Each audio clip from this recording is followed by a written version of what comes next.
Bonjour. Dans le cadre des activités données à distance pour les élèves de la troisième année du collège, je vous propose une activité de communication qui vise à savoir formuler une concession suivie d'une réfutation dans le but de défendre son point de vue.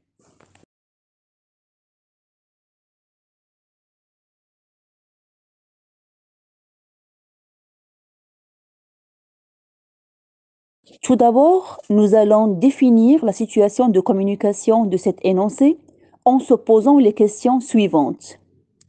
Première question, c'est qui parle? C'est le fils. À qui il parle? À sa mère. À propos de quoi?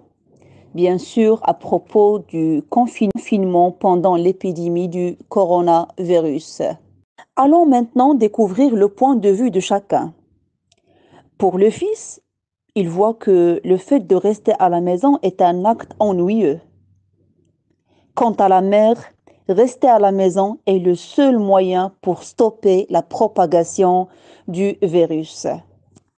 Maintenant, comment la mère a-t-elle exprimé son point de vue? Il a commencé par dire: tu as raison, rester confiné entre quatre murs est ennuyeux. Et juste après, il a dit: mais cela nous permet de réduire la propagation du virus. On constate que la mère accepte au début le point de vue du fils en disant: tu as raison. Ceci dit, il s'agit d'une acceptation partielle du point de vue du fils. Ça veut dire la mère fait une concession, une acceptation partielle. Il accepte partiellement le point de vue de son fils. Juste après, il continue en disant mais.